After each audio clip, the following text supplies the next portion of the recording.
Welcome to the Hangar Z Podcast, brought to you by Vertical Helicasts and partnered with Vertical Valor Magazine. In this two-part series, Jack Schonely and John Gray are extremely honored to be joined by retired United States Navy Commander Scott "Scooter" Moyer.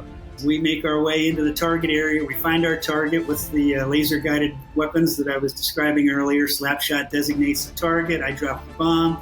He lasers it. Boom, all the wingmen drop their bombs, and it's just, it's crazy. Everybody strikes the target. But now, of course, they're not that happy on the ground. So the surface-to-air missiles are really coming up. We're on night vision goggles. We're trying to get out of Kosovo.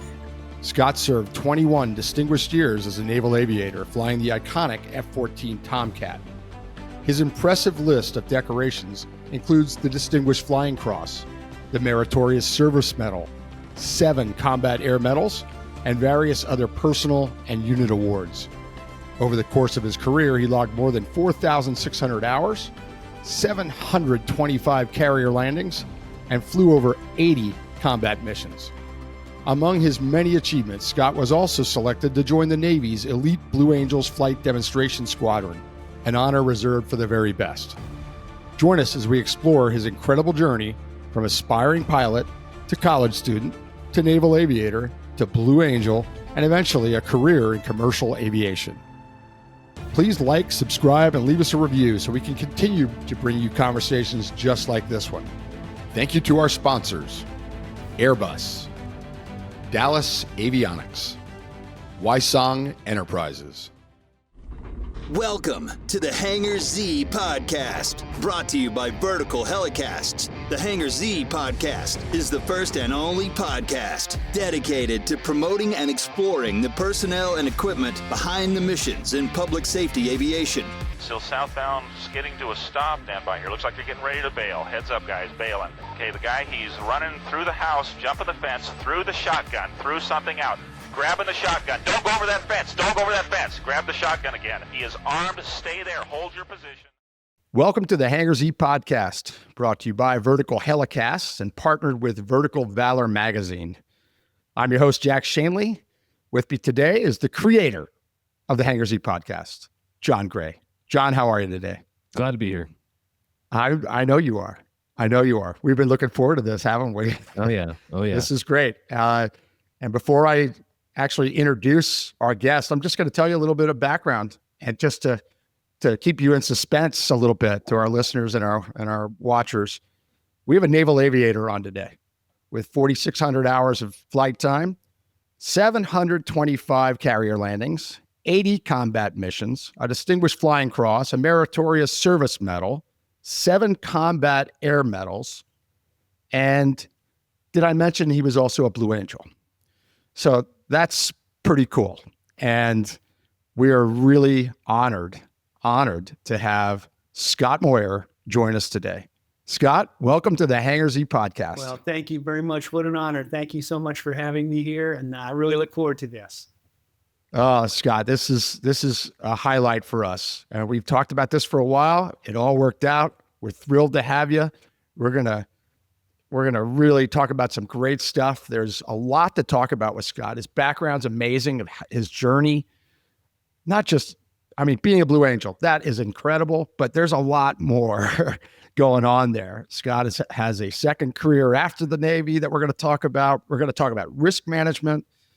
And I just wanted to start with a first on the Hangar Z Podcast. It's not just a Blue Angel, but I don't think we've ever had an F-14 Tomcat pilot on. Have we, John? No, I don't think so either. We missed that one. You're the first F-14 Tomcat pilot. Let's start, Scott, with the F-14.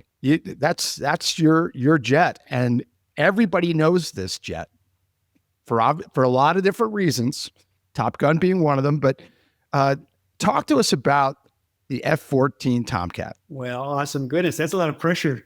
The first Tomcat guy, that represents a legacy and a bunch of legendary pilots in the naval aviation community. So that's a lot of weight on my shoulders. But it is an amazing aircraft. It's 1960s technology, really, because the first flight was in 1970. And so the engineers and the architects and the designers were all on the drawing board in the 60s, and they came up with this supersonic variable wing aircraft with the most powerful air-to-air radar ever invented at the time, the AUG-9 radar. And so it was designed to work in conjunction with the AIM-54 Phoenix missile, which was a very long-range air-to-air missile with a radar in the missile itself. And so the RIO in the back would link the target to the AIM-54 Phoenix, push a button and launch the Phoenix, and it's going to go downrange upwards of 100 miles.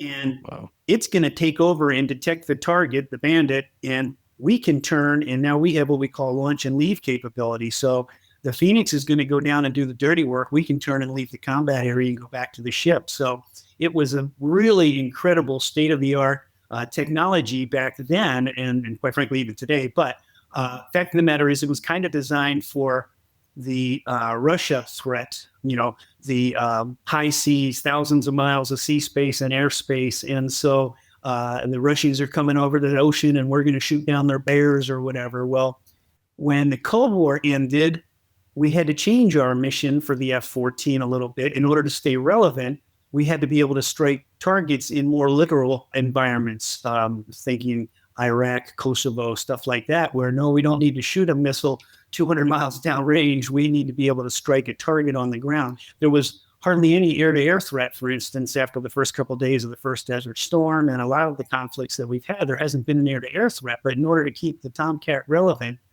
we needed to be able to strike targets on the ground. So they tested this Lantern pod, it was called, and it's a FLIR pod that we hung on the wing of the F-14. Well, now the RIO in the back seat not only is controlling the most powerful air-to-air radar, but he also can control an air-to-ground laser-guided weapon and designate a target and then drop the bomb, and it'll follow the laser into the target. And the RIO, they had such good resolution with this particular pod, the Lantern pod. He can not only find the target or the building that he wants to strike, he can pick what window it's going to go in. I mean, it was that kind of precision. So the F-14 became an incredible strike fighter aircraft for, again, 60s technology. It was just amazing. The hard part was saying goodbye to any loved one. So the Tomcat, the maintenance cost per flight hour just started to get too high. It's when they would have to change a panel on the aircraft carrier, our maintenance guys, in order to get to it, they'd have to undo these, what we call Zeus fasteners. So a whole bunch of series of screws to get the panel off, to get to the component that they might have to repair or work on. In the meantime, the newer F-18 pulls up, they plug in a little diagnostics tester, open up a flash, pull out a box, put a new one in, and away it goes, and our guys are working hard. I kind of use the analogy like a computer, right? So you can keep adding RAM and adding software and adding this and that and the other thing, where eventually the DOS system needs to kind of go away, and we need to get a new computer. So the Tomcat was the ones that we flew at the very end were the best we ever had. The F-14Ds with big GE motors, and like I said, the Lantern pod and the air-to-air, air-to-ground capability. It was really, really remarkable. What a great aircraft. I'm so lucky and honored to have been able to fly the Tomcat. It was just a beast. I got a couple specifics for you, Scott. One is that I think a lot of people are curious about, that know anything about the F-14, is the variable sweep wing. Yeah. How did that work? Was that automatic? Did you have control over that? What was brilliant about that design? So both. So aerodynamically, the faster you go, the more aft you want the wings to be swept. For stability. And we also want a very straight wing so that we can fly very, very slow when we're landing on the aircraft carrier. So it's all done automatically. Now we have a switch on the throttle that we can also control it manually. So when we would come into the aircraft carrier, we'd sweep the wings back for two reasons. Number one, we would brake over the aircraft carrier to dissipate our energy to get slowed down to land.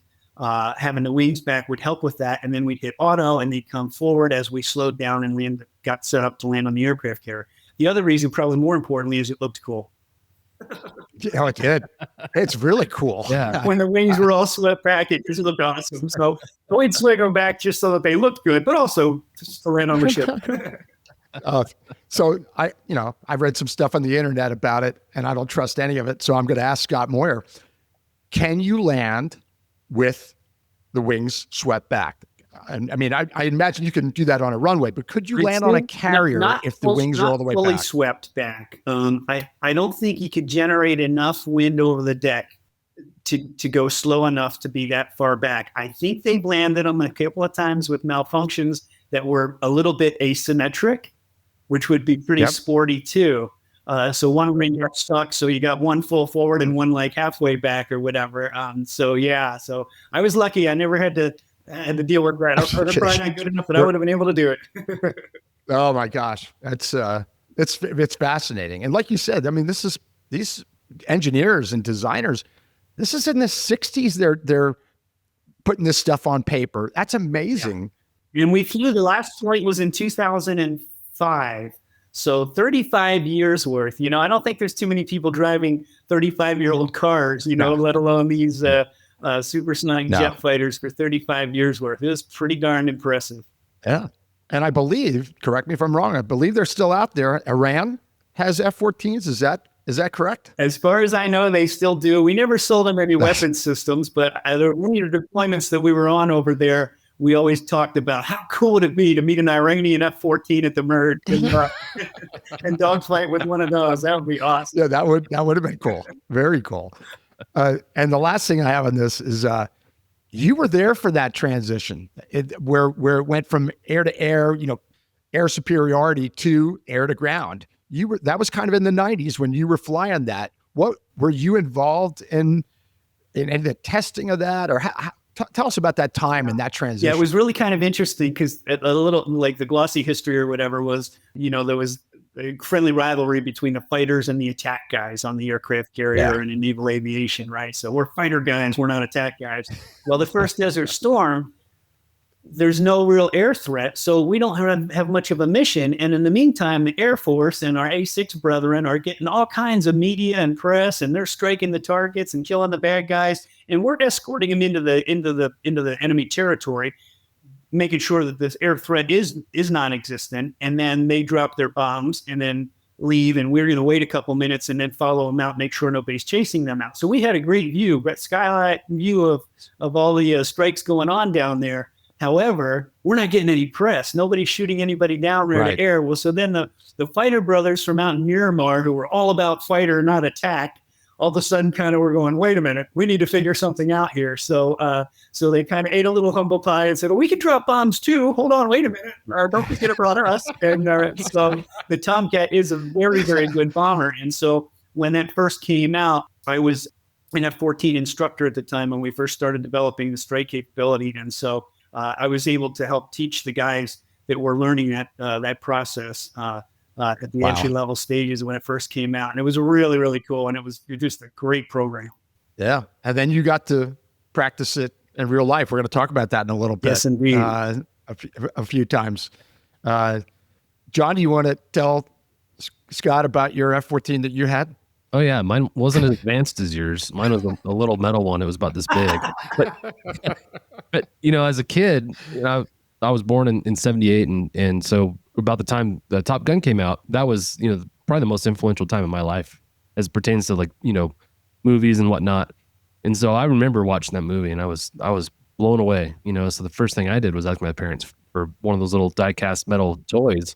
But that was honestly probably my most cherished toy as a kid. And I've always been enamored by the F-14s, by the life of the aircraft carrier and all the things that surround naval aviation. So it's really cool to have you here and kind of give a firsthand account of what it was like, Yeah. So thank you for sharing. I think it's been pretty cool. Yeah, it's great. It's great. So Scott, as John loves that I say this, let's go back in time. Back to Pennsylvania. Let's go back and give your journey to what you did, how you did it, to where you ended up in the Navy, ended up at Blue Angel, and ended up where you're at today. Give us the overview of growing up, and especially the introduction to aviation into your life. Well, it was a really incredible journey. I know in the course of the next time that we spend together, say the word lucky an infinite number of times. Matter of fact, I was thinking we could make it a drinking game, but I'm afraid your audience will fall off the bar stool because I'm going to say how lucky I am so many times. So they'd be tanked. So we probably better not do that. But anyway, luckiest boy in the whole wide world is right here in front of you. My grandpa had a farm and he plowed a field and made a grass strip, and he had a Piper Cub back in the day when they were invented, and some folks in the area asked if they could use his little grass strip. And so he said, sure. And then he ended up paving it, and it was 2,100 feet by 50 feet. So I feel like I kind of was introduced to carrier aviation at a very young age. So I grew up at the airport. My parents had built a house on the property, and other folks asked if they could use the runway, and Grandpa built some hangars, and barns became hangars. He became a Piper dealership, started a charter service and a flight school, and opened a maintenance facility. So, I mean, it was pretty significant. And I grew up right there. So I worked as a line boy, pushing airplanes and smashing the wingtips into hangar doors and running over tie-down ropes with the lawnmower. And, of course, the downside of that is that your boss is your father. So when you're at the dinner table, you had a bad day. How was your day, Scooter? Oh, not so great, Dad. But anyway, it was just an incredible way to grow up.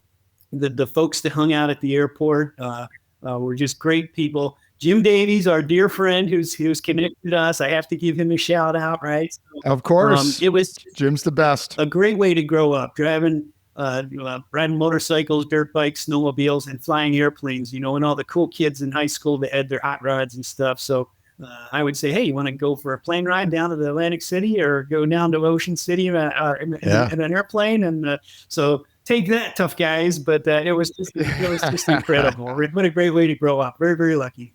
No doubt about it. I mean, instant influence on your future. Did you kind of know? Or did you kind of know, okay, I'm growing up in this environment. I'm going to learn to fly. I'm going to do that. But did you know at that point, I'm going to keep it rolling? Or was that not No on your idea. radar? So it's really kind of funny. So I went to college. I was a business major thinking I'd work at the airport like I had done my whole life. And when I graduated from college with my little business degree, I said to my dad, well, I don't know about this accounting stuff, but I sure like flying. Thinking he'd say, son, you're hired. Instead, he said, well, if you want to make a career in aviation, you really ought to look into the military. And that blew me away because I'm going, I didn't know anything about the military. And I was like, gosh, I thought the judge says you either got to join the military or go to jail, and we're going to join the military. So since I already thought I knew how to fly, I got my private pilot's license. I head on down to the Air Force recruiter, right, because I want to fly, and feeling like, I already know how to fly. Give me the keys to that F-16. Let's get this party started, Right. And of course, the Air Force wants nothing to do with a business major from Millersville University. They want technical degrees and engineering degrees and stuff. So that was pretty humbling. And I went back to the family, and one of the guys at the airport was a Navy guy. And he says, well, Scooter, why don't you look into the Navy? And I was like, well, nothing for nothing. Because I'd like to fly planes, not drive boats. And he's like, no, you dummy. We have jets, land on aircraft carriers. And I thought, well, that sounds exciting. Sounds dangerous. So I head back down to the Navy recruiter, take their little test, and they say head to Pensacola and start flight school. And my gosh, Wow. am I so fortunate to have had that turn. Look what you missed out on, Air Force. You had your chance. You Yep. had your chance. Thunderbirds, you had your chance. But no, very lucky. That's amazing. What a great beginning, to just the sequence of events, and the fact that it wasn't on your radar. Now it's all in. I mean, now you're going full speed ahead where you know what you want to do. Yeah. Talk about a little bit about your training. You went to Pensacola. That's where you do your initial, right? And then you end up going to Texas, to Beeville. Yes. And that's for when you're switching from prop to jet. Is that accurate? Thank you to our sponsor, Wysong Enterprises. Wysong Enterprises offers specialty rotorcraft completion facility, focusing on solutions and installs for customers in various industries, including EMS, law enforcement, energy utility, forestry, tourism, security, and corporate applications across major OEM platforms. Visit us at wysongusa.com. So you get down to Pensacola, and so again, not having any familiarity with the military whatsoever. Most of my dream career is backed up by movies. So if you think Officer and a Gentleman, the old movie with Richard Gere, right? So that's where I end up, down in Pensacola with some drill instructor with a big smoky bear hat yelling at me, and I'm doing push-ups and sit-ups and blah, blah, blah. What the heck? How did I get here? What is this about? But anyway, finish aviation officer candidate school down in Pensacola, and you start flight school in a T-34 back then down in Pensacola as well. That's called primary flight school. And then based on your grades and performance and the needs of the Navy, you either get jets, props. Back then it was P3s, now it's P8s, or helicopters. And I was lucky enough to get selected for jets. So off we went to Beeville, Texas, a little base that's since been closed down. Little side note, they made it into a penitentiary. So we joke that they upgraded their clientele. They got rid of the naval aviators and brought in some criminals instead. Bunch of felons now. Oh my gosh, that's interesting. So it's no longer there. So we went to jet training down in Beeville, Texas, and that was great. Just out in the middle of nowhere, so nobody's complaining about noise or whatever. And we flew the T2 I am in the TA-4J Skyhawk, which was awesome. And that's when you get your first aircraft carrier landings in the T2. Oh, yeah. So it was pretty cool. Daytime, but you get your first 4 landings, and you're solo. There's no one in your back seat. They don't want to jeopardize an instructor. If you kill yourself, they just whine you. So that was awesome. And then the A4, and that's when you graduate and get your wings of gold. Wow. Now let's back up a little bit. Before you go to that carrier, you were obviously doing multiple landings on a runway, simulating that situation. Right. Do they actually talk about that? Are there actual cables that you're hitting on a runway? How does that work? Yeah, no, it's just being it on the runway. And we have our meatball that you've probably heard of or seen in some of the movies or whatever that basically tells you your glide slope. And so, and you have what we call landing signal officer who's out there. He's going to be on the back of the ship, and he's at the field when you're doing your touch and goes, and he's grading every landing and waving you off if you get outside the parameters. And you have to do the number back in the day was 100. You had to do at least 100 touch and goes, and you can't do them all at once because your brain starts to frizzle up or whatever. So you kind of go out and do sets of 10 to 12, and you go back in the next day and you debrief and figure out how to get better, and you go back the next day. So when they determine, okay, you're doing really well landing at the field, now you're going to get to go out and take it to the ship. And an instructor takes you out, and you have 3 guys on the wings, and he takes you overhead the aircraft carrier and then says, okay, go. And then you turn downwind and fly in a landing pattern and put your hook down. You do 2 touch and goes, and then you put your hook down for 4 landings. But I vividly remember looking down going, you want me to do what? On what? Yeah. So it was... it was crazy, but you're by yourself and you do your thing. And I swear that it's a total blur. Next thing you know, you're getting catapulted off to fly back to the beach, and you're like, what just happened? Like, it's just crazy. Oh my gosh. I can't even imagine, you're getting thrown into the fire, even though you had all those touch and goes on the runway, and they're confident based on their experience. They know you're ready. It's still a big deal. I mean, you're now actually going to do it. It's cool. It must be really nerve-wracking. Now, for Catapult, is that something that was experienced on land first, or is that strictly carrier? No simulation for that, so that's pretty neat. And as soon as you touch down on your landing, you go to full power in case you miss the arresting gear, so that the engines will spool up and you can fly away. And that's called a bolter, and you'll come around and try again. But there's no simulation for the Catapult, and it's pretty exciting. It's the neat ticket ride, as they used to say back in the Disney days. So you run the throttles up on the aircraft, on the jet, and you give a salute, and next thing you know, a couple seconds later, you're going from 0 to 150 knots in a couple of 100 feet. So, and you're flying. Whoa! All right, here you are. Wow. Yeah, and we've all seen video.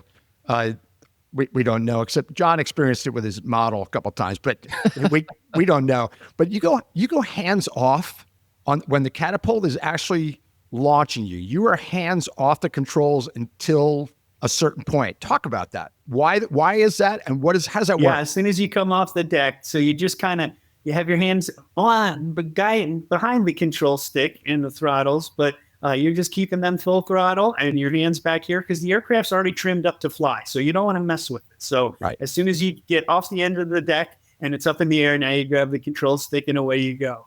But it's all trimmed up and it's ready to go. You're just along for the ride. And honestly, at nighttime, it is almost as well, I should say scary, stimulating as landing on the ship, because on a dark night when there's no horizon and you at nighttime to signal that you're ready to go because they can't see you salute, you just turn your lights on, your external lights with a button. So the lights come on, purple potatoes later, you are hurling into the night saying, oh, I hope this works. And then you're like, okay, we're flying. All right, it worked. We're good. And away we go. Unbelievable. Yeah. It's fascinating that you get thrown into that situation. Now, in today's world, there's simulators for everything. So I'm sure naval aviators are doing it somewhat differently today. Is that accurate? Yes, it is. And the simulators that they have these days are really, really good. So that will get you very well prepared, but there's nothing like the real thing. If you screw it up in the simulator, you hit freeze, reset the simulator, go grab a soda or whatever. But in the real life, it doesn't work quite like that. But the training in the simulators that they have and the systems have been improved so much that when I talk to I call them the kids, my peers now, they're kids, and my kids, my wife and I's kids are the ones flying these planes. And so it's fun to talk to them and hear the differences. And the systems are so much better and so much tighter that they think it's relatively easy. I don't know about that, but compared to the days.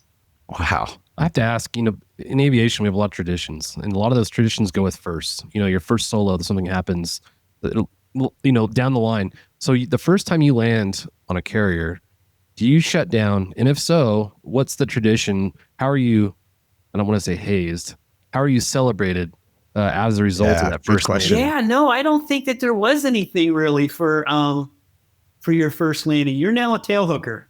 And so it makes you a part of a pretty elite group, and so that's kind of it, that's all that's said really. So, but yeah, and the same with your first night trap, that is kind of crazy. And your first night trap is in the fleet. So mine was an F-14, and there you do have a instructor in your back seat. Now they have no controls, they have no flight control, so he's along for the ride. Now how crazy is that? Somebody's going to sit back there while I land on an aircraft carrier in the dark of the night, and he's got no controls. That's crazy. I wouldn't be doing that. But he's done all of our flight and goes together. So all of our, we call them field carrier landing practice. So he's been in the back seat. So he knows that I've hopefully got pretty good control, and that my landings are okay. And the landing signal officer, if you get out of parameters, he'll wave you off. So it's generally safe. Years ago, we would do a lot of the helicopter training with LA at Point Mugu Naval Air Station. We did a lot of our emergency procedures there, and there were cables on the runway for emergencies situations, but they also had days where we would show up. They'd say, hey, we request some pattern work, and they'd say, hey, you got about 25 minutes that you got. Then we're going to be doing some touch and go work with some jets. And we say, oh, no problem. And we're doing it. Sometimes they'd work us in, and somebody would come out with paddles. I mean, we'd call them, hey, there's paddles. Yeah. We'd call them paddles, and they'd be there. And every now and then they'd be out there waiting for the jets, and we're still doing auto rotations and stuff. And they'd come out and mess with us with the paddles and give us thumbs up and rate our auto rotation landings and stuff. But then we'd hang around and do hover work and watch them practicing carrier landings. I mean, it was obvious that they were hitting that deck at the point with the paddles, practicing for what you're talking about. But it's not a ship that's moving and going up and down in the ocean. No. That's incredible. Incredible. It was. So at what point, this is an important topic because we've been calling you Scott, but at what point do you get your call sign? And tell us about your call sign. So usually it's in your first fleet squadron, and we'll have what we call a call sign review board or whatever. And so the other lieutenants and lieutenant commanders in the ready room will fill up, and they'll put a whole bunch of them up on the whiteboard, and you'll have a little vote or whatever. Usually it has to do with the person's, well, it's either one of two things. It either has to do with their name, some sort of name association or rhyme or whatever, and or something that you've screwed up. So fortunately for me, I've been called Scooter since I was a little kid. My parents called me Scooter. I think it's a Scott thing, instead of, if you misspell it, do 2 O's instead of 2 T's or whatever. But so Scooter stuck for me. But yeah, it's kind of fun. So that's interesting. I had no idea. I thought, well, maybe it's when you get your wings. Maybe I didn't realize it was when you get to your fleet the first time. Now you're going to get that. Yeah. And you just kept the name that you had from when you were little. So mine worked That's out really good, cool. It could have been worse. It could have been, I don't know, shithead or something. So yeah. I love the stories behind the call signs. I think they're always entertaining, you know. So it's really cool you guys do that, and that's one tradition that we never really picked up on, at least at my agency. Is that something you guys did at all? No, we didn't either. Yeah, but I love it though. I think it's really cool, especially when it's on the heels of something you messed up. You know, you live with it. Tanner, one of my good friends. A quick story. One of my good friends, Tom Tanner, was flying when he was a student down on the training command. We were on down in Key West, and he spills out of designated airspace and gets lost and doesn't know where he is. Well, it turns out on the radar, he's flying over the Grand Tortuga Islands, just off the coast of Cuba. Like, he's lucky he didn't get shot down. Well, anyway, his call sign, of course, is Tuga for the rest of his crime for being discovered lost over the Grand Tortuga Islands, just outside of Cuba, for crying out loud.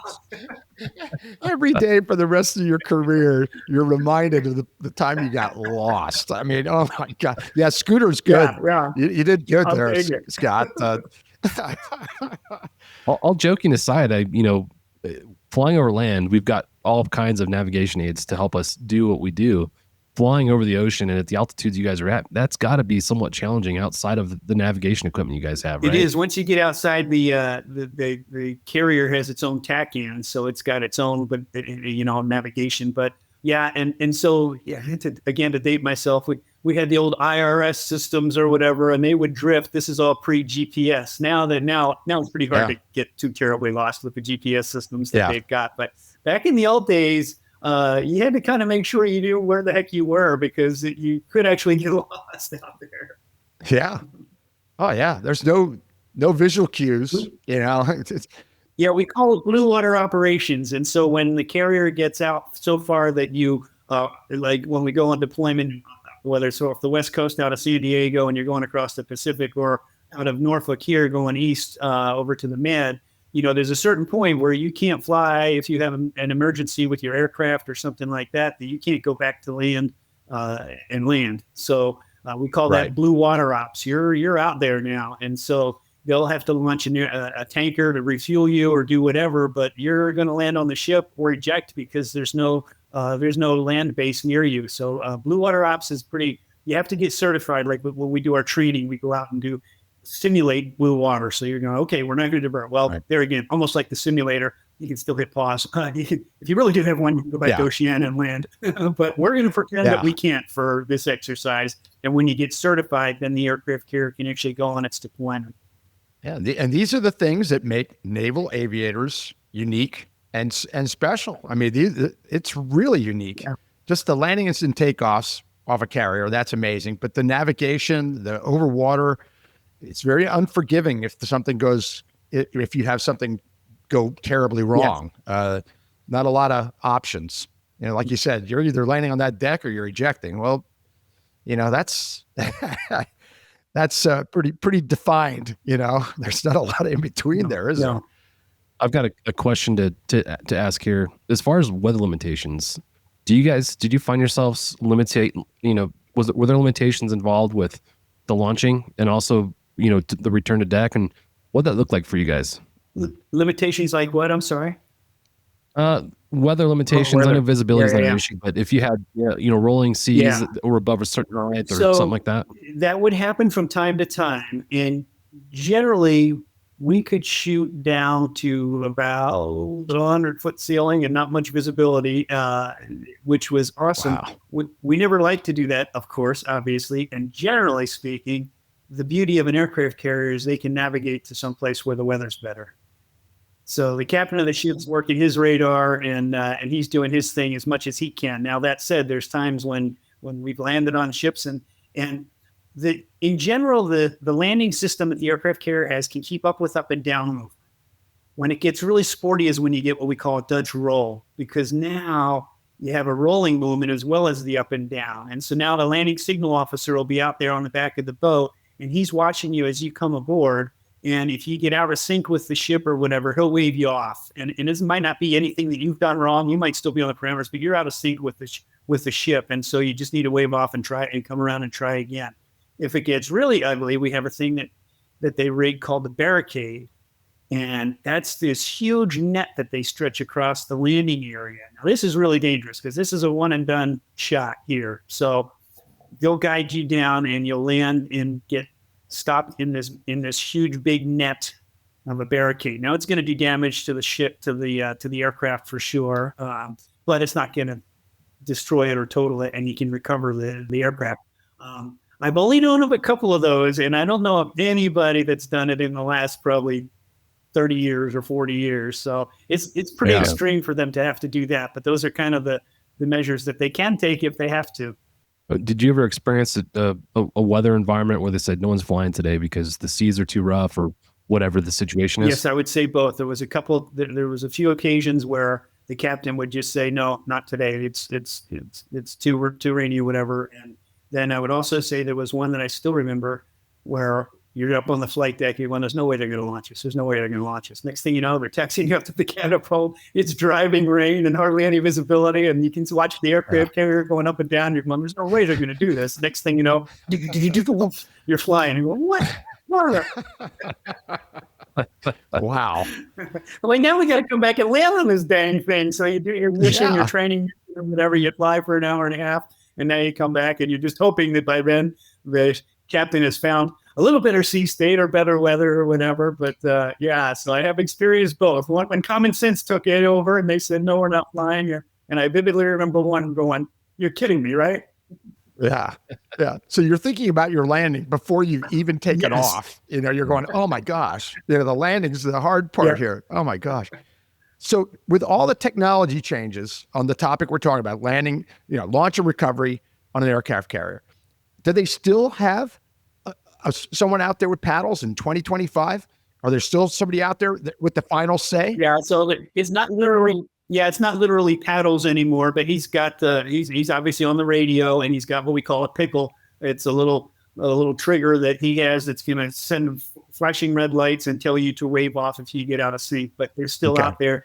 For sure. It's mostly automated and better technology now. You can still get distracted or your scan can break down or whatever. And so having somebody out there kind of monitoring it as well, that hasn't gone away yet. I don't know that'll go away anytime soon. That's interesting. Yeah. I mean, you think about technology simulators, for instance, but there's still a human that can say, nope, we got the Dutch roll that you just talked about, or something's going on, we have to wave you off, and there's a human pressing a button to tell you that. That's really interesting. I think that human element's going to be around for a long time, even as they've been developing UAV technology and so forth. I think having that human element to be able to make decisions and stuff real time, I think is going to be around for a long time. I might have my wing might all be drones one day.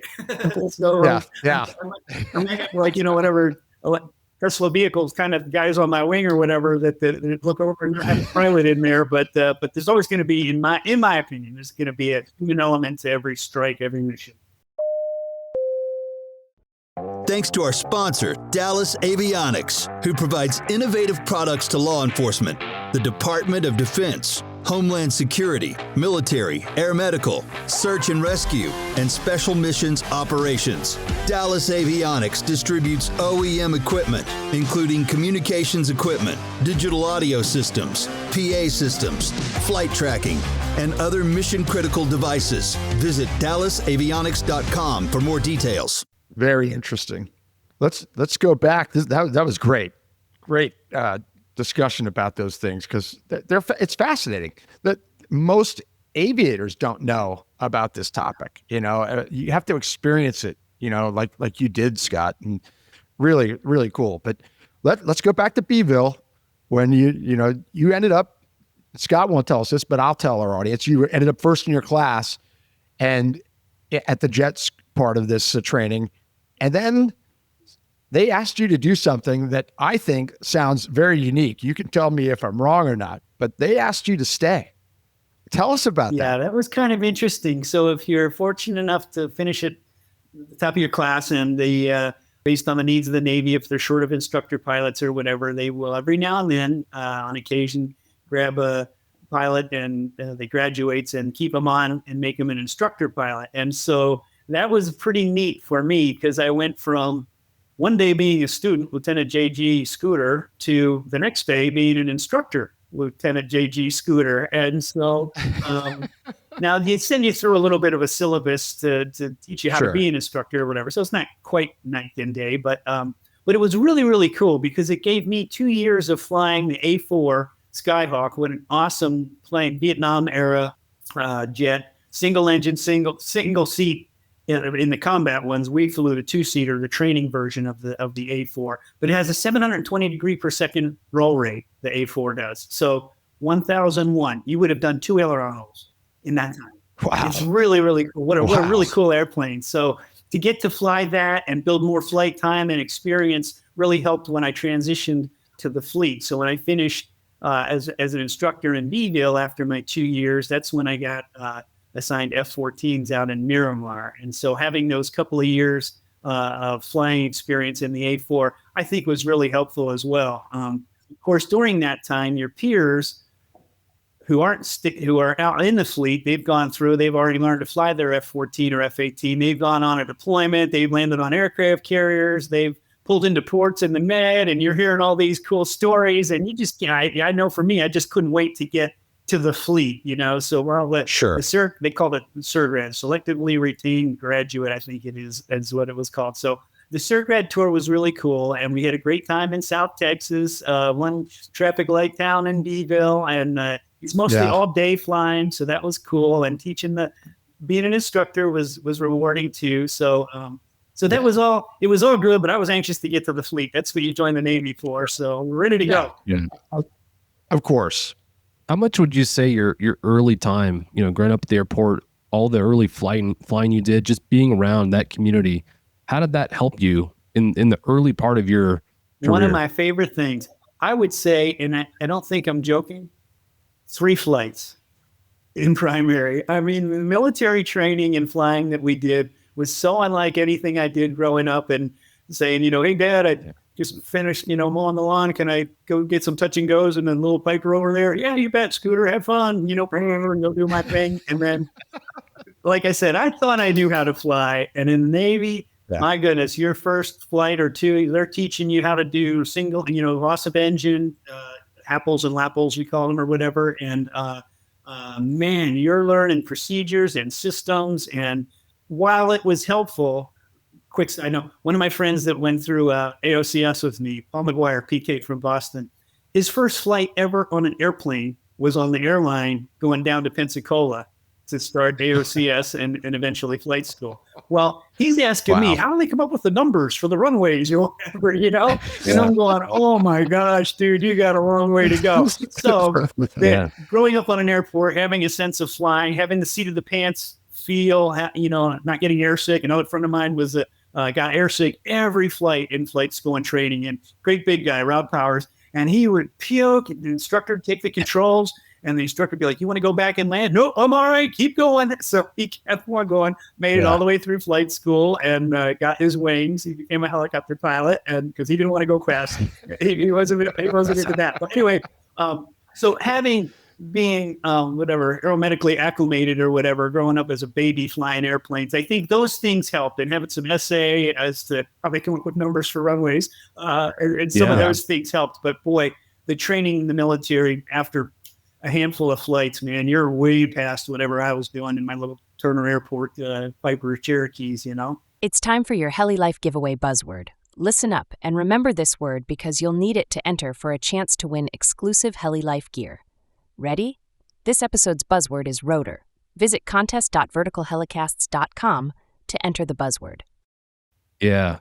Yeah. I think just that, like you said, the early knowledge, understanding some of the principles behind lift and aerodynamics and some of the things that you learned early on. And I guess that in the very beginning of your school, before we maybe even touched the flight controls, was potentially helpful as compared to your friend who didn't even know how the runway is oriented. So crazy. Wow. And the fact that Turner was a lot like a carrier deck, that probably helped too. From the way it sounds. I mean, you were doing it going, hey, this is plenty of room to land on this carrier deck. I've been landing on this for ages. Do you ever get to a point on your carrier landings where it's not as stressful, or is it high stress every single time? You know what? Daytime, it kind of becomes sort of fun and mostly routine, not most of the time, unless weather gets weird or sea state or whatever. But during the daytime, it becomes pretty cool. It becomes fun. Now, you always want to do your very, very best. Every landing is graded. And so we have what we call a greenie board in every ready room. Every pilot's name is up on the board, and you get a yellow, green, or brown sticker depending on how good your landing was, based on what the LSO grades assigns you for the grade. And so we call it a greenie board because you want to have as many green stickers going across your board by your name as you can. Yellow means fair, and then brown means not good, a no grade or kind of a turd. Yeah. So you survived, but so you walk into brief in another ready room, another squadron's ready room, and you can see the board up there. I mean, it's all there for everybody to see. And so you're always wanting to do your very, very best, daytime and night. But nighttime, 100% of the time, it was challenging, and I don't miss that at all. That's interesting. Not at all. Daytime was awesome, but at nighttime, it was always very, very stimulating, and your adrenaline's pumping, and you get downstairs and everybody's down there watching a movie, having a hamburger, and it's like nothing happened. Whereas in real life, you just had I don't know, hopefully you haven't been in a car crash, but like you just had to crash into a flight deck of an aircraft carrier, and then they're taxiing you over, and you're right up against the edge of an aircraft carrier that's 75 feet up off the water in the dark, and the little sailor's going, keep covering. I'm going water. You park the jet and you go, and you do it again tomorrow night. Crazy. John, you remember, on a normal approach to a hover, think about back when you were training, and even after you got your private and your commercial, how much concentration it was to do a normal approach to a hover on the spot. It took a lot, didn't it? Yep. I mean, you thought about it every second. Yeah. And then by the time, 1,000 hours later, you're going, yeah, whatever. So what are we having for lunch today? And you're talking to the TFO. I mean, sterile cockpit. Yeah, right. We were yapping the whole way to the hover, and you didn't think about it at all, right? I mean, is that what you experienced too? Yeah, that mental fatigue in the early part of my flying career was crazy. I remember coming back from a what I thought was a long cross country, and I walk into the hangar and I'm just beat. I'm so tired. And the unit sergeant sitting at his desk, and he's like, "What's wrong with you?" I'm like, "I am exhausted." He's like, "What's wrong with get back to work?" And I'm like, I feel like crawling under the desk and going to sleep, But yeah, it's the mental workload that is involved in the beginning is crazy. So it's got to be for you magnified. That's what I'm thinking. You just magnify that by 1,000, and on a carrier. But I can relate to the where you said, it became fun. Yeah, it did, and to the point where you said you started pushing yourself. On auto rotations, for instance, we're going to auto rotate to the approach end of 2.7.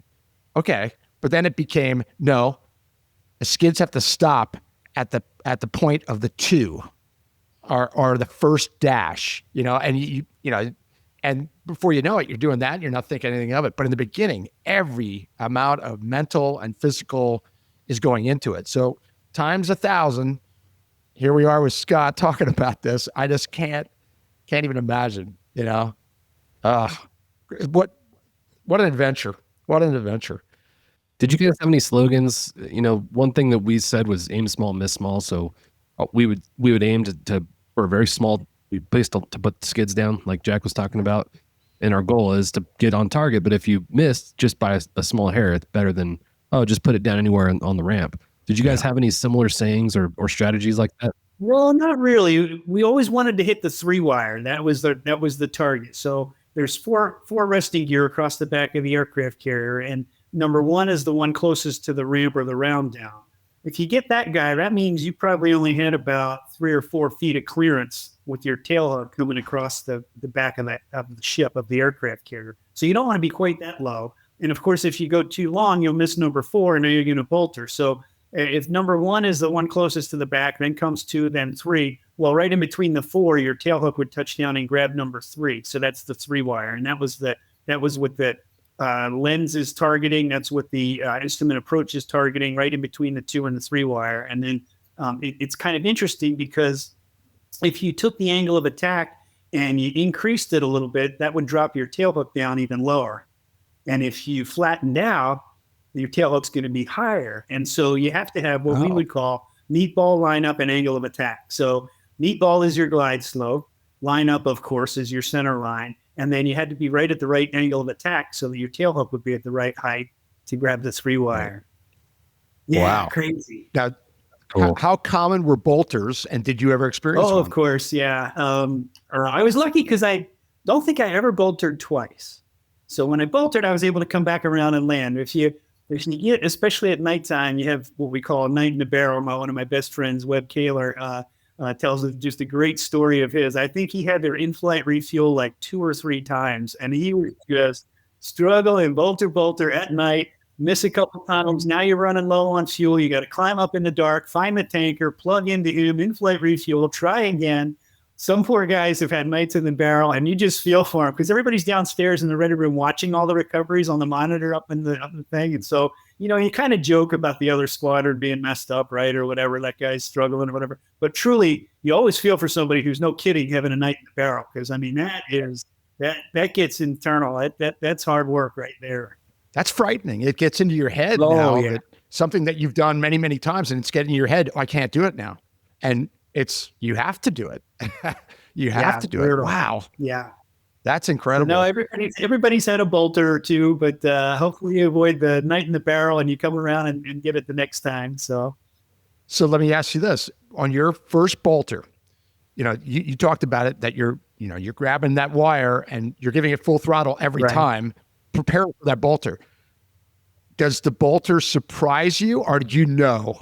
I mean, when you just go, yeah, both. Sometimes you'll get what we call a hook skip, and it's just the hook is just a little bit out of sync. We have a snubber pressure thing that kind of holds the tail hook down so that it doesn't bounce on the flight deck. But sometimes it will a little bit, and so you'll have a hook skip. So on that one, your symbology is right on. I was right on glide slope. I was right on angle of attack and center line, and I went around. So then it would surprise you. Other times you see the meatball going up, you're getting high, you're going, it's not going to probably work very well. Unless I get lucky and catch that 4-wire, so you kind of pull back a little and try and set the hook. But that's not really a good plan either. No. That's interesting. That it kind of, you can kind of anticipate it sometimes, but sometimes it's like, oh, wow, I'm going airborne again. Why didn't I stop? There we go. Why didn't I stop? Yeah. Yeah. There you go. Why did I stop? Oh my gosh. That's great. Good stuff. So you get done at Beeville, and they send you to Naval Air Station Miramar, fighter town, right? Talk about that transition to Miramar. So that was crazy. And again, getting to fly, when I got our orders to go to Miramar, leaving our one traffic light town of Beeville, Texas, I took an A4 on a cross country to go house hunting to find a place to live. And I'm flying into Miramar, and you're coming over top of, I don't remember what the roads are.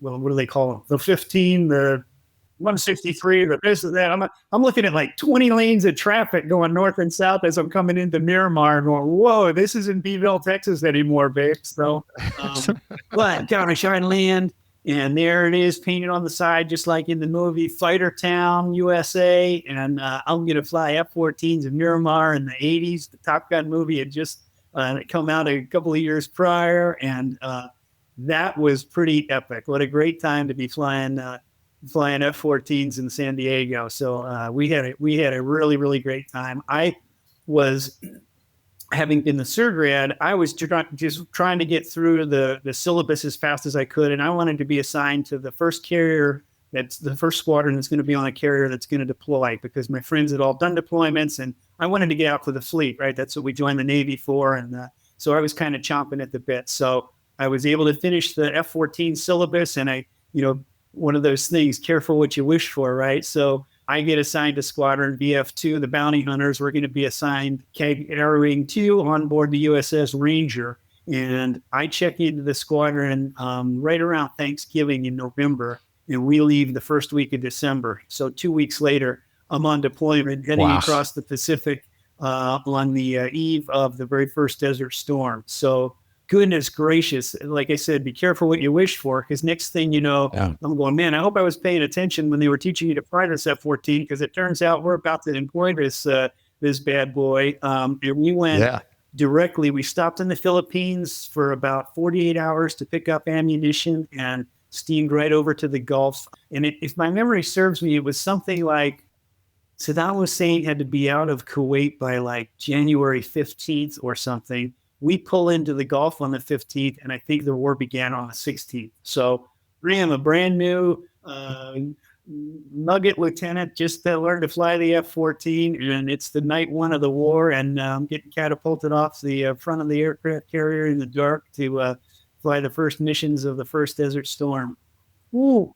So how many hours at that point, when you arrive in the Gulf, how many hours do you have in that F-14?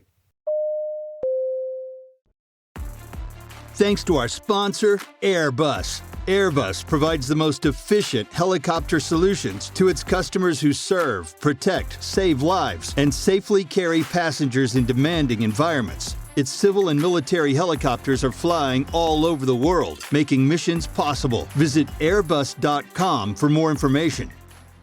So I had 100.1 to go through the syllabus, the F-14 syllabus out of Miramar. 100.1 hours, and then I joined my squadron. They had waived my in-flight refueling syllabus because I needed to get to the squadron because they were leaving. So the first time I learned to in-flight refuel was on deployment, not in a training environment where if I screwed it up, I could go back and land at the beach. I'm on the Ranger, and this is it. I'm like, you talk about fire hose effect. I was like, what in the world? It was an awesome squadron, great people that brought me along. But my word, I was getting the fire hose for sure. That's amazing that it's rapid fire like that, and it's war. I mean, it's not training. It's not. It's the real deal. There's gonna be people shooting at you soon, and you're there. That's incredible. It was crazy. And we were the Ranger. There was 4 aircraft carriers in the Gulf for the first Desert Storm, and 2 of them flew night, 12-hour, through the night, and the other 2 aircraft carrier were daytime carriers. We were on the Ranger flying all night missions. And so as a brand new nugget, first tour guy in the Navy, I think I'd have to go and look in my logbook. I think I did about 18 night landings in a row without a day landing. And then I think I had a pinky one where I landed early in the morning when the sun was just coming up. And then I think like 14 more night ones before the conflict ended. So they give you a patch when you get your 100th landing on an aircraft carrier, or 200 or 300 or whatever total landings and so forth. And the night that when they had the awards presentation, I got my 100th night landing on the same award ceremony as my 100th landing. I had more night traps than I had day traps. That's no way to live. Amazing. No, especially after what you've told us about how stressful that even when you're good at this, the night landings are stressful. I mean, that's really something. When the war kicked off and you guys are, essentially assisting the bombers into their range, were you guys within range of the enemy's surface to air weapons, and what that looked like for you guys? So in the very beginning, the first couple nights, we were in our A6s, were going in low, and then a couple of them didn't make it and got shot down. And so then they decided, okay, we're going to try this from up high. So we did, and we in the F-14s were always up pretty high. So we were mostly out of harm's way, and they parked all their aircraft after about the second night because they got so many of them shot down. I think they were even sending some of them over to Iran, who they'd been fighting with since the beginning of time anyway. So it was a little bit crazy. So there was no real air threat, and we decided tactically it was smarter to avoid the surface to air threat down low. Also, our EA-6B Prowler is an incredible jamming platform. So we had so many prowlers up in the air dropping harm down. Whenever they brought their radars up, we would destroy them. So after the first couple of days, it was pretty sound tactics, and it was pretty good. We were just hammering them for 24 hours. And you did multiple deployments for Desert Storm and Southern Watch? Yeah, the first one was Desert Storm, and then we went back out again a year and a half later, and we were enforcing the no-fly zone for Southern Watch. Those were my first two deployments out on the West Coast, and then they gave Miramar to the Marines and sent us east. Wow! So you're done. You get done with that segment of your flying career, and now you go back to instructing. Was that a choice, or was that the Navy telling you were doing that? Or well, so that was awesome. No, it's a great set of orders for guys in the Navy, more so than other branches. Once you learn to successfully be a carrier pilot and land on an aircraft carrier, they kind of want you to teach the next generation how to do that. So being an instructor in F-14s was a good set of orders for me. So when they gave Miramar, the Base Realignment and Closure came along and decided they were going to make Miramar a Marine Corps Air Station. They put all the F-14s at NAS Oceana in Virginia Beach. So that was a good opportunity for us because Michelle and I are from outside of Philadelphia and Pennsylvania. So it got us back to the East Coast. We had a blast. That was about a little over 5.5 years out in Miramar in the glory days, traveling up and down the West Coast, and two really exciting deployments out there on the West Coast. So now it's time to move to the East Coast, and I got to be a F-14 instructor, which was really rewarding as well because now these kids just got their wings, and you're teaching them how to employ the F-14 tactically. So when I was an A-4 instructor, you're not really doing tactics. We do basic bombing and basic air-to-air, but nobody's going to fly the A-4 Skyhawk trainer in combat. Now I'm teaching guys to fly the F-14, and some of these kids are going to be just like me 2 weeks from now, and we might be on the back of an aircraft carrier headed to Afghanistan, or whatever. Well, not Afghanistan quite yet back then. But anyway, heading to combat, right? You're getting ready to deploy. So right. Teaching them how to employ the F-14 was really cool. So that was a 2-year tour, and it also gave me the opportunity to rush the Blue Angels and apply to that program while I was an F-14 instructor. So worked out really, really well. Yeah, it did. When did the Blue Angels enter your mindset?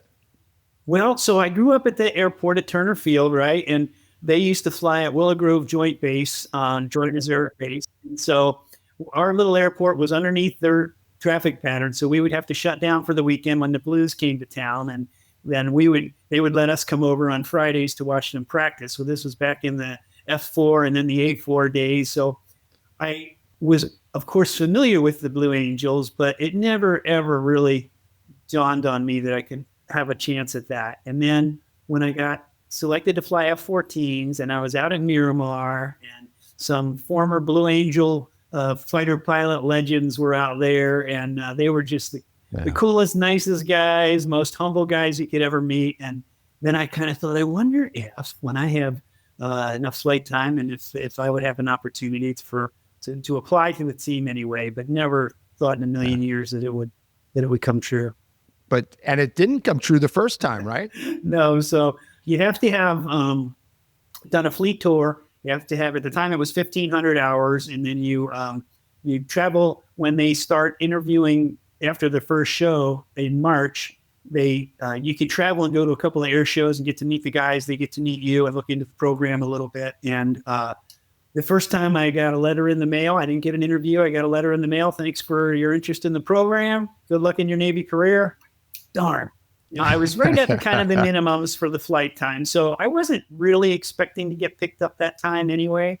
So the next year I applied again, and we were moving during that time from Miramar to Oceana. But I was able to get to a couple of shows and meet the guys. And once again, I got a letter in the mail saying, thanks for your interest in the program. Good luck in your Navy career. So now I'm an F-14 instructor. I've got plenty of flight time, and I'm going to apply one more time because I'm getting kind of senior in the Navy. The detailer, as a matter of fact, who tells you where you're going next or whatever, said, no, Scooter, you're too senior. You need to get back out to the fleet after your F-14 instructor tour. I said, well, listen, they haven't interviewed me the last 2 years. I have no reason to think that they will this time either, but I'm going to go ahead and apply anyways. So I did, and lo and behold, they invited me down to Pensacola for an interview, and that was very interesting. So there was 6 of us that went down to Pensacola for the final interview, and they're going to take 2. And it's an interesting process. All the officers are in the room to interview you, so they can all ask you questions, and any one of them can, what we call, no way you. If the flight surgeon or the supply officer or whatever, not even one of the pilots says, yeah, I didn't like that Scooter guy, he really rode me the wrong way, then you would be no raid and you're done. But anyway, I went through the interview process, and I called Michelle and I said, well, babe, I know 2 things. I answered every question from the heart. They know exactly who Scooter Moyer is. And she said, oh gosh, okay, good. What else? I said, there's no way they're going to pick me. So, wow. That's what you really believe that? Oh, totally. Yeah, no, these other guys were just such great guys that I'm interviewing with. One of them was an instructor pilot with me in Oceana and F-14s. The other guys were all F-18 guys, and Will Angels are flying F-18s. So I just was like, well, there's no chance, but I was really grateful that I got the opportunity to go down and interview, and I felt like I did the best I could, and I was really at peace. I was like, I got an opportunity. I did the very best I could, and if it's not in the cards, well, then that's okay too. I'm having a great Navy career and flying F-14s, and so I was totally at peace. And so everybody knows you interview on Wednesday, fly home Thursday, and Friday they make the calls. So the team decides on Thursday, they have a meeting, and then Friday they're going to make the calls. And so I'm in the ready room at the squadron, and everybody knows, Scooter's rushing the blows. Today's the day. Lo and behold, the phone rings, and kind of funny, I'm getting choked up even talking about it, even now. Understood. Crazy. The phone rings, and the commanding officer's on the other line, and hey, Scooter, how are you? Good, sir. Thank you. How are you? It's good. Hey, you did a really great job at that interview, and we really appreciate you looking into the team, and you're going to have an awesome career ahead of you, Scooter. You really have a great resume, and your Navy career is going to go as far as you want to take it. I'm just okay. I said, well, thank you, sir. I appreciate that. And he kind of strings you along a little bit, and then he goes, oh, okay, one more thing, and he puts you on speakerphone, and all the officers are in the room. Welcome aboard, asshole. And it went crazy. I was like, are you kidding me? I love that. It was awesome. It was just one of the top. I'm blessed with a bunch of amazing days in my life. My wedding, my kids being born, returning from deployments, and right up in there is getting a phone call that you've been selected for the Blue Angels. And like I said, still gets me. For obvious reasons, and especially the way they do it. I mean, they string you along. Oh, that's torture. Yeah. That's torture. Yeah. How much did you get on Thursday night? None.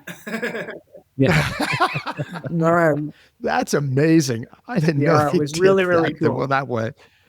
The latest documentary in the Blue Angels, which we were talking about offline, is fantastic. They documented that oral process pretty well, where they're standing in the hallway and they go in, and the nerves and how one person can give you the thumbs down and you're done. Yeah. I mean, talk about stress. That sounds like I'd rather be doing a night carrier landing than that oral interview, I think. And it's funny because it's not something that we prepare for per se.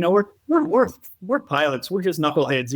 I don't know how to do an interview or job interview or whatever. So I really didn't have any preparation or whatever. I just figured, I'm just going to take a breath, answer every question that they give me from the heart. But it's hard. Like, they ask you, what's the most scared you've been in an airplane, or what's the dumbest thing you've ever done in an airplane? And, you need to have some ideas, some answers that aren't going to incriminate you.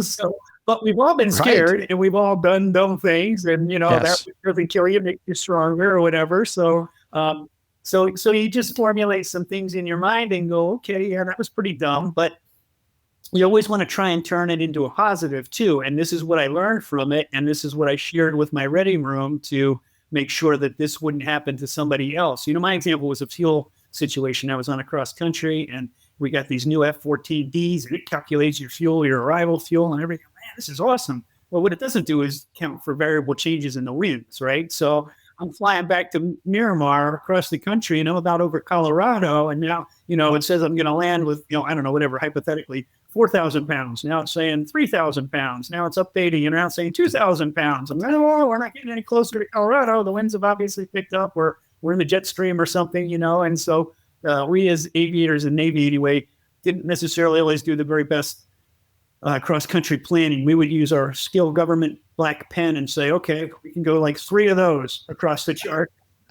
Where we can go on a bag of fuel, So anyways, I dang near flame out and land in Buckley Air Force Base in Colorado with with fumes in the tank of my Tomcat, and I'm like sweating, and it scared me pretty good, So refuel, get back to Miramar or whatever. But I shared with the Red Room, this new jet, this F-14D is pretty awesome. And yes, it does calculate your fuel, but it doesn't necessarily update for changes in winds on a long flight, maybe across the country or out on the ocean. So still do some fuel planning was kind of the point. Don't just rely on the system to do the math for you. Back it up with our old school, 150-mile pen, So yeah, it wasn't in the syllabus. That was kind of my lesson learned. That's what I used as my example for it's one of the dumb things you've done in an airplane, and then how to make it positive and teach people. So anyway, that's kind of how the interview thing goes. And you, like I said, we're pilots. We're just knuckleheads. I don't know how to do interviews. It's not like I'm a businessman or, I've been on a bunch of job interviews or anything. So fortunately for me, it worked out. Now, did you know going in, and you can tell us now, did you know going in about kind of what they routinely or traditionally asked? Did you know that there's going to be certain types of questions, or is that like top secret and you go in there going, wow, they could ask me anything? I don't know that it's top secret. As I reflect back, I think shame on me because I didn't really do much research. I just figured answer from the heart, and if they don't like me, they don't like me, and if they do, they do. And that's right. So yeah, right. Don't help people to interview prep and stuff, but yeah. That's interesting. Oh my gosh. Well, it worked for you, and you became a Blue Angel. That's really cool. So tell us about the Blue Angels. I mean, the practice, the travel, how it affected Michelle and your family. This is as people look at it and go, wow, that's glamorous and everything. Well, slow down. That's 300 days away from home, and it's very, very demanding life, as neat as it is. Talk about that experience and how it affected you and your family. Thanks for joining us for this episode of the Hangar Z Podcast. Don't forget to like and subscribe to hear more stories that promote the personnel and equipment behind the missions in public safety aviation. Lastly, stand by for a message after a word from our sponsors. Cheers. Thanks to our sponsor, Airbus. Airbus provides the most efficient helicopter solutions to its customers who serve, protect, save lives, and safely carry passengers in demanding environments. Its civil and military helicopters are flying all over the world, making missions possible. Visit airbus.com for more information. Thank you to our sponsor, Wysong Enterprises. Wysong Enterprises offers specialty rotorcraft completion facility, focusing on solutions and installs for customers in various industries, including EMS, law enforcement, energy utility, forestry, tourism, security, and corporate applications across major OEM platforms. Visit us at wysongusa.com. Thanks to our sponsor, Dallas Avionics, who provides innovative products to law enforcement, the Department of Defense, Homeland Security, military, air medical, search and rescue, and special missions operations. Dallas Avionics distributes OEM equipment, including communications equipment, digital audio systems, PA systems, flight tracking, and other mission-critical devices. Visit DallasAvionics.com for more details. We hope you enjoyed this inspiring conversation with Scott Scooter Moyer. Scooter truly embodies the values of our military. Accomplished, courageous, and experienced, yet remarkably humble and grateful for the opportunity to serve. His insights on risk management are not only invaluable to military aviation, but apply broadly across all sectors of aviation, including public safety. Thank you again, Scooter. This is a conversation that we will never forget. We wish you and your family the very best, those actively serving and those who support them behind the scenes. If you found value in this episode, please take a moment to share it with your friends, family, and colleagues. John and I are incredibly proud of the work we're doing here at the Hangar Z Podcast, but we rely on our loyal listeners to help grow our community. Thank you, as always, for your amazing support. Stay safe, and we'll catch you the next time on the Hangar Z Podcast.